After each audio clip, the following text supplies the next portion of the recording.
മൗഗ്ലിയുടെ കാട് എന്നറിയപ്പെടുന്ന പെഞ്ച് ടൈഗർ റിസർവിലെ രണ്ടാമത്തെ ദിവസം. പെഞ്ച് ടൈഗർ റിസർവിലെ മോർണിംഗ് സഫാരിയിൽ കണ്ട മറക്കാനാകാത്ത കാട്ടിലെ കാഴ്ചകൾ. പിന്നെ ആരാണ് കൊലയ്ക്ക് പിന്നിൽ, ടൈഗറോ കുറുനരിയോ അറിയത്തില്ല.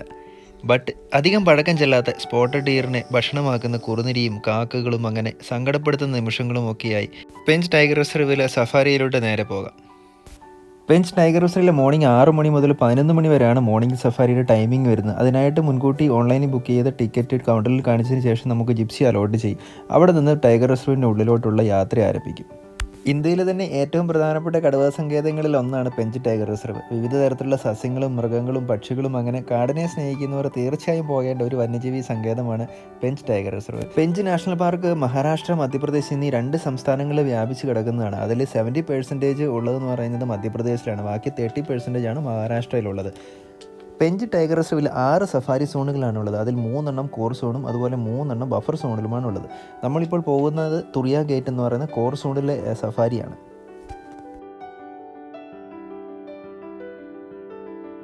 കാടിനുള്ളിൽ കയറുമ്പോൾ തന്നെ ഒരുപാട് സ്പോട്ടഡ് ഡിയറും സാമ്പാർ ഡിയറും ഇവിടുത്തെ സ്ഥിരം കാഴ്ചയാണ്.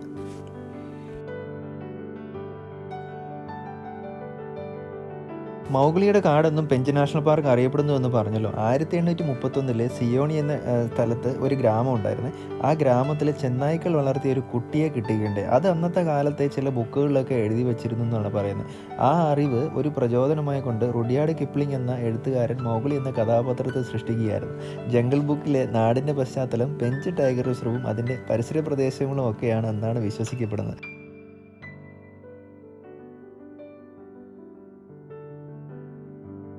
സഫാരി ആരംഭിച്ച് കുറച്ച് നേരത്തിന് ശേഷം സ്പോട്ടഡ് ഡിയറിനെ ലങ്കൂറിനെയൊക്കെ അലാം കോൾ കേൾക്കുകയുണ്ടായി. അതിനായിട്ട് എല്ലാ വണ്ടിയും അവിടെ വന്ന് വെയിറ്റ് ചെയ്യാണ്.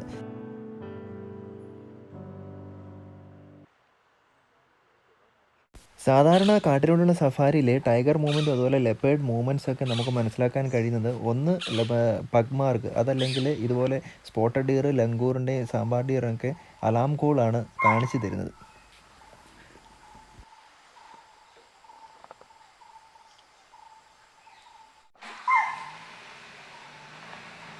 ഒരുപാട് നേരം കാത്തിരുന്നെങ്കിലും ടൈഗറിനോ ലെപ്പേർഡിനോ കാണാനായിട്ട് പറ്റിയില്ല. അങ്ങനെ മറുകരയിലോട്ട് നോക്കിയപ്പോൾ ഒരു വൈൽഡ് ബോർ നോക്കി മണ്ണ് കുത്തി മറിയുന്നത്.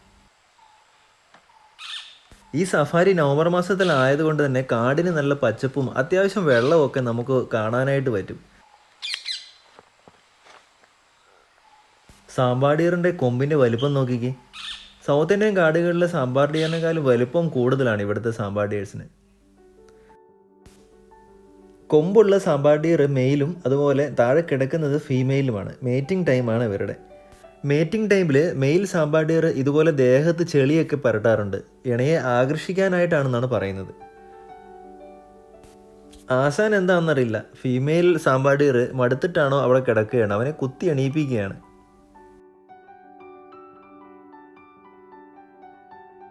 അടുത്ത സൈറ്റിംഗ് കിട്ടിയെന്ന് പറഞ്ഞാൽ ഇന്ത്യൻ വൈൽഡ് കോറാണ്. പശു കുടുംബത്തിലെ ഏറ്റവും വലിയ ഇനം. സൗത്ത് ഇന്ത്യൻ കാടുകളിലൊക്കെ കോമൺ ആയി കാണപ്പെടുന്ന ഇന്ത്യൻ വൈൽഡ് കോർ. അങ്ങനെ കുറച്ച് കഴിഞ്ഞപ്പോൾ പുല്ലിൻ്റെ ഇടയ്ക്കായിട്ട് ജാക്കൽസ് നിൽക്കുന്നുണ്ട്. ഒരുപാട് കാക്കകൾ കരയുന്നു, അതുപോലെ സ്മെല്ലൊക്കെ വരുന്നുണ്ട്. എന്തോ കിൽ ചെയ്തിട്ടുണ്ടെന്ന് എല്ലാവരും പറയുന്നുണ്ട്. എന്നാൽ എവിടെയാണെന്ന് കാണാനായിട്ട് പറ്റിയില്ലേ. സഫാരി വണ്ടി കണ്ടതുകൊണ്ടായിരിക്കാം പുല്ലിൻ്റെ ഉള്ളിൽ ഒളിഞ്ഞിരുന്ന് നോക്കുകയാണ്. കുറച്ച് നേരം വെയിറ്റ് ചെയ്തപ്പോൾ ഇതാ മറ്റൊരു കുറുനരി ഇവിടുന്ന് പുല്ലിൻ്റെ ഇടയ്ക്ക് നിന്ന് റോഡിലോട്ട് ഇറങ്ങി.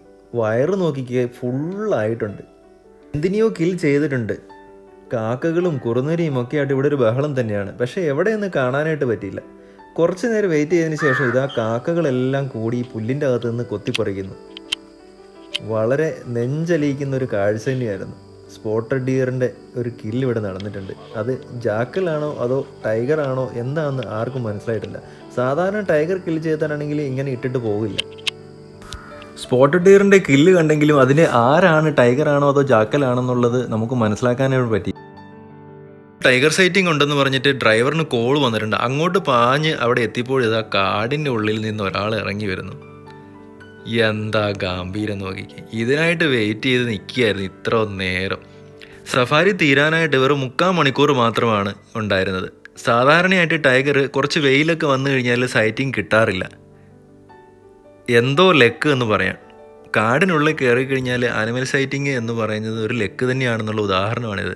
കാരണം മറ്റൊന്നുമല്ല, ഇതുപോലെ വെയിലായതിനു ശേഷം ഒരു സൈറ്റിങ്ങും ടൈഗർ തരില്ല എന്ന് എല്ലാവരും തന്നെ പറഞ്ഞു. അതുകൊണ്ട് തിരിച്ചു പോകാനുള്ള തന്ത്രപ്പാടിലായിരുന്നു കേട്ടോ എല്ലാവരും.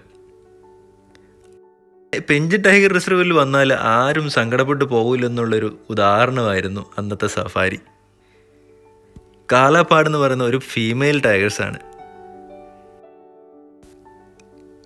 ആ പുല്ലുകളുടെ ഇടയിലൂടെ ഇങ്ങനെ നടന്ന് വന്ന് നമ്മുടെ ജിപ്സിയുടെ ഫ്രണ്ടിലൂടെ റോഡ് ക്രോസ് ചെയ്ത് പോകാനാണ് സാധ്യത. നോക്കിക്കേ, എന്താ ഗാംഭീര്യം! പെഞ്ച് ടൈഗർ റിസർവിൽ വന്നാൽ ടൈഗർ സൈറ്റിംഗ് കിട്ടും എന്നുള്ളത് ഉറപ്പാണ്. കാടിൻ്റെ പച്ചപ്പനിടയിൽ ടൈഗർ സൈറ്റിങ്ങിൻ്റെ ഒരു ഭംഗി വേറെ ലെവൽ തന്നെയാണ്. ഈ ഒരു ഭംഗി നമ്മൾ മാർച്ച് ഏപ്രിൽ മാസങ്ങളിലൊന്നും വന്നാൽ കിട്ടില്ല. മിക്കവാറും കപ്സിൻ്റെ അടുത്തോട്ട് പോകുന്ന പോക്കായിരിക്കും. എന്താണെങ്കിലും സ്പോട്ടഡ് ഡിയറെ കില്ല് ചെയ്ത ആ സ്പോട്ടിൽ നിന്ന് വെറും 500 മീറ്റർ അകലെയാണ് ഈ ടൈഗേഴ്സ് സൈറ്റിംഗ് കിട്ടിയെന്നുള്ളതാണ്. അതുകൊണ്ട് തന്നെ നമുക്ക് എല്ലാവർക്കും ഒരു ഡൗട്ടായി, ടൈഗർ ആണോ ജാക്കലാണോ സ്പോട്ടഡ് ഡിയറിനെ കൊന്നതെന്നത്. സഫാരി തീരാൻ വെറും 20-25 മിനിറ്റ് ഉള്ളപ്പോൾ വീണ്ടും ഇതാ ടൈഗർ സൈറ്റിങ്. ഇത് സബ് അഡൽട്ട് ആയിട്ടുള്ള ഒരു ടൈഗറാണ്. ഇതിന് മുന്നേ പോയ ജിപ്സിക്കാർക്കെല്ലാം തന്നെ 3 സബ് അഡൽട്ടും ഫീമെയിൽ ഒരു ടൈഗേഴ്സിനെയും കാണാനായിട്ട് പറ്റി. ഒരുമിച്ച് 4 ടൈഗറിനെയാണ് അവർക്ക് കാണാനായിട്ട് പറ്റി. അതിലുള്ള ഒരു സബ് അഡൽട്ട് ടൈഗറാണ് ഈ കുറ്റിക്കാടിനുള്ളിൽ ഒളിഞ്ഞിരുന്ന് ഇങ്ങനെ നമ്മളെ നോക്കിയിരിക്കുന്നത്. സബ് അഡൽട്ട് ആയിട്ടുള്ള ഈ ടൈഗറിൻ്റെ സൈറ്റിംഗ് കിട്ടുമെന്ന് പറഞ്ഞാൽ നമ്മുടെ ജിപ്സി സഫാരിക്ക് ഏകദേശം 100 മീറ്റർ ദൂരം മാത്രമാണ്. പെഞ്ച് ടൈഗർ റിസർവിൽ വന്നിട്ട് 5 മണിക്കൂറുള്ള ഈ സഫാരിയിൽ 9:30 വരെ ഒരു സൈറ്റിങ്ങും ഇല്ലായിരുന്നുള്ളതാണ് ടൈഗറിൻ്റെയോ ലെപ്പേർഡിൻ്റെ ഒന്നും.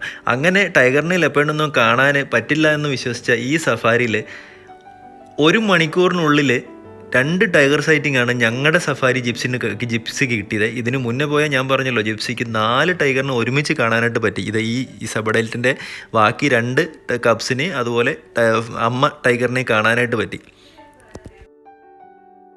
നോർമലി സഫാരിയിൽ ടൈഗർ സൈറ്റിംഗ് കിട്ടുന്നതെന്ന് പറഞ്ഞാൽ ഏർലി മോർണിംഗ് അതുപോലെ ലേറ്റ് ഈവനിങ് ടൈമിലാണ്. കാരണം മറ്റൊന്നുമല്ല, ടൈഗറിന് വെയിൽ ഇഷ്ടമല്ല. അത് തണുത്ത പ്രദേശത്തിലാണ് റെസ്റ്റ് ചെയ്തത്. വെയിൽ വരുമ്പോൾ സാധാരണയായി മരത്തിൻ്റെ തണലിലോ കുറ്റിക്കാടുകളിലോ ഒക്കെ ഇരിക്കാറാണ് പതിവ്. പിന്നെ കാടിനുള്ളിൽ കയറി കഴിഞ്ഞാൽ എല്ലാം ലക്കാണ്. ഈ സഫാരിയിൽ ഒട്ടും ലക്കില്ലെന്ന് വിചാരിച്ച് ഞങ്ങൾക്ക് അടിച്ചത് ബമ്പർ ലോട്ടറി എന്ന് പറയാം. അങ്ങനെ സഫാരിയുടെ ഏകദേശം ടൈം കഴിഞ്ഞിരിക്കുകയാണ്. പെഞ്ച് ടൈഗർ റിസർവിലോട്ട് വരാനായിട്ട് നിയറസ്റ്റ് റെയിൽവേ സ്റ്റേഷൻ വരുന്നത് സിയോണി അല്ലെങ്കിൽ നാഗ്പൂർ റെയിൽവേ സ്റ്റേഷനാണ് വരുന്നത്. എയർപോർട്ട് ആണെങ്കിൽ നാഗ്പൂർ അല്ലെങ്കിൽ ജബൽപൂർ. ബഡ്ജറ്റ് ഫ്രണ്ട്ലി ആഗ്രഹിക്കുന്നവരാണെങ്കിൽ നാട്ടിൽ നിന്നും ട്രെയിനിന് നാഗ്പൂർ വരെ വന്നു കഴിഞ്ഞാൽ നാഗ്പൂരിൽ നിന്നും ബസ് അവൈലബിൾ ആണ്. ബസ്സിന് ഏകദേശം 2.5 അല്ലെങ്കിൽ 3 മണിക്കൂറിന് കവാസ എന്ന് പറഞ്ഞ സ്ഥലത്ത് ഇറങ്ങിക്കഴിഞ്ഞാൽ കവാസയിൽ നിന്നും വെറും അരമണിക്കൂറിനുള്ളിൽ ഈ പെഞ്ച് ഗേറ്റിൽ നമുക്ക് എത്താവുന്നതാണ്. ഓൺലൈനിൽ സഫാരി ബുക്ക് ചെയ്യുന്നതിനായിട്ട് mbforest.online.government.in എന്ന സൈറ്റിൽ കയറി കഴിഞ്ഞാൽ മധ്യപ്രദേശിലെ എല്ലാ ഫോറസ്റ്റിലുള്ള സഫാരി ബുക്ക് ചെയ്യാനായിട്ട് പറ്റും. അപ്പോൾ വീഡിയോ ഇഷ്ടമായി ലൈക്ക് ചെയ്യാനും സബ്സ്ക്രൈബ് ചെയ്യാനും മറക്കരുത്. താങ്ക്